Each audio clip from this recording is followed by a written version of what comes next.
Welcome to Rewatch and Rank. On this channel, we rewatch older TV shows, provide a summary and opinion on the episode before ranking each episode against each other. Today's episode is One Piece East Blue Saga, Orangetown Arc, Episode 7, Grand Duel, Zoro the Swordsman versus Kabaji the Acrobat. The episode in a nutshell is just a brief summary of what happens within this episode. Zoro fights Kabaji, followed by Luffy fighting Buggy and discovering that he also knows Shanks, but unlike Luffy, has a negative impression of him. While on the side quest, Nami steals the Grand Line map and some of Buggy's treasure.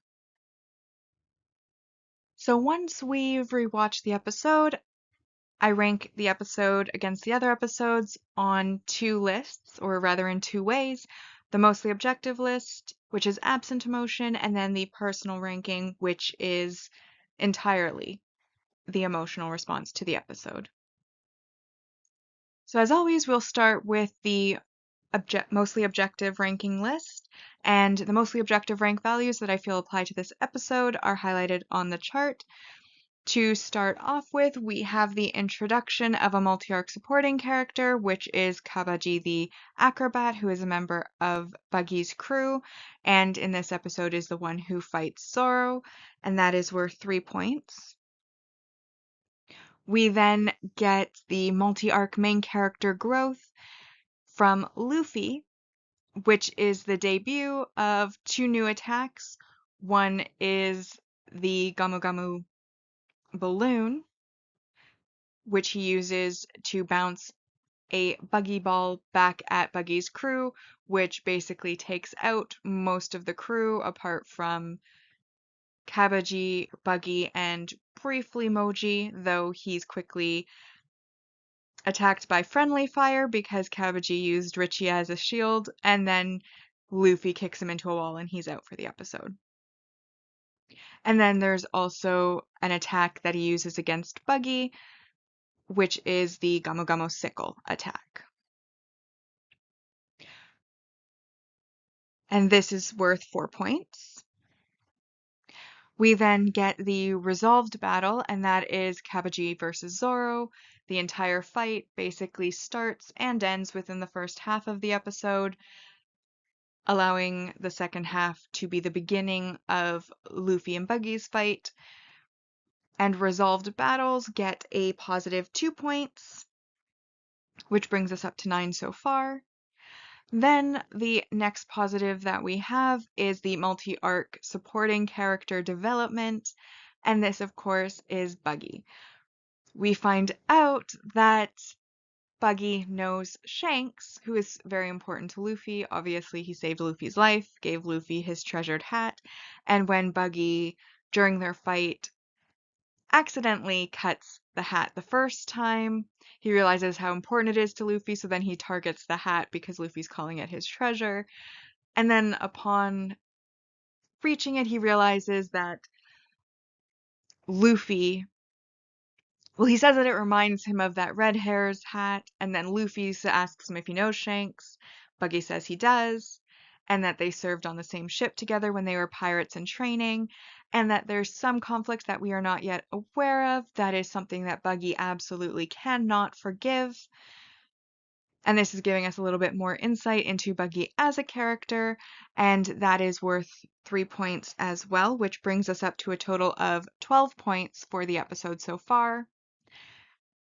And then the only negative that I felt existed within this particular episode was that there was, of course, negative messaging and behaviors, because during the fight with Zoro, though it is expected of villains to have negative behavior, it's still worth calling out the fact that Kabaji very much cheated throughout most of the fight and then tried to pretend it was his skill that was giving him an upper hand. And even Buggy tried to interfere in the fight between them, which luckily Luffy was there to stop. But obviously, cheating, never a good thing. Always going to be a negative behavior. However, that's only worth -2, which still leaves this episode as a 10 out of 10 episode for the mostly objective ranking. So as a reminder for our mostly objective ranking in this arc so far, We have in first place, Luffy's past, the red-haired Shanks appears. Second is this episode, Grand Duel, Zoro the Swordsman versus Kabaji the Acrobat. Third place, Desperate Situation, Beast Tamer Moji versus Luffy. And then in last place so far, we have Fear, Mysterious Power, Pirate Clown Captain Buggy. And now we'll move on to the personal ranking for this episode. So first thing to note, of course, is that within the battles with Buggy, there's always a element of comedy involved. In this episode, some of the comedic moments that stood out was, of course, Luffy knocking out the mayor who had gone to protect the town because he was in the way. Then there's, of course, the fact that when Moji is attacked by Kabaji and sent flying, Luffy basically kicks him into a wall, knocking him out for the episode. There's obviously, well, not obviously, but there's also during the fight with Buggy, a point where after Buggy attacks Luffy's hat, he attacks Buggy. Buggy tries to do his chop chop quick escape, except he's aiming for, not for his head, but hits him where it hurts most for men, which is absolutely hilarious. We also have a point where basically, because Kabaji's doing all these dirty tricks, almost that entire fight is pretty much a gag fight. So, in this episode, the first half of the episode is basically Kabaji versus Zoro, and Kabaji playing a lot of dirty tricks on Zoro. At first, he spits fire into his face instead of using his swordsmanship. Then he deliberately targets Zoro's wound, kicking him in the side. We then get him using his swords to stir up the dirt on the road to make a bit of a smoke screen in order to once again target Zoro's side. Zoro, of course, wounded, is being taunted because, he's still standing. And Zoro lets us audience members know that he has a very strong resolve and he refuses to lose to anybody who calls themselves a swordsman while he's on this journey to become the best swordsman. Kabaji then continues the fight and he starts by using little spinning tops to distract Zoro and then basically rides his unicycle because he is fighting on a unicycle. And he rides that unicycle up a wall so that he can flip around back because he is an acrobat and start attacking Zoro from above. And this is when Buggy decides he wants to interfere and tries to stop Zoro from moving by detaching his hand to go and grab Zoro's foot. However, this is when Luffy interferes and stomps on his hand, allowing Zoro to dodge the attack. And then Zoro basically, for the first time, instead of just reacting to what Kabaji is doing, goes on the offense, does his three sword style onigiri attack, and basically wins immediately, and then decides to fall down and take a nap, as is his right to do given that he is injured. Then we have our little side quest, which is, of course, Nami. At first, she's panicking over the fight that Zoro's doing. She decides she can't handle all these strong people when she isn't, and decides she's going to go and, while everyone's distracted, get the map and treasure, which she does do. At first, she wakes up the guard who is kind of having a little bit of a nap. He's kind of drunk.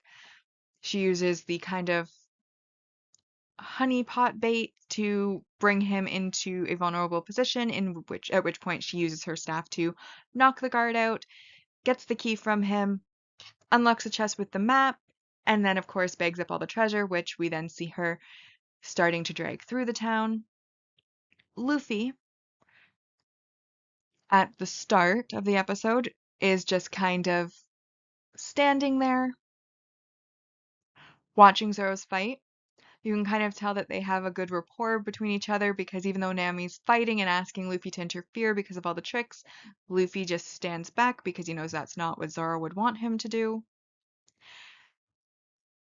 And the only point that he does interfere in the fight is, of course, to stop Buggy's interference. Once that whole thing is done, we then have Luffy and Buggy's fight starting, and it's really less of a fight as more of like a throw a punch, have some dialogue back and forth, maybe do another attack, a little bit more dialogue back and forth, where we learn about Buggy's past and connection to Shanks.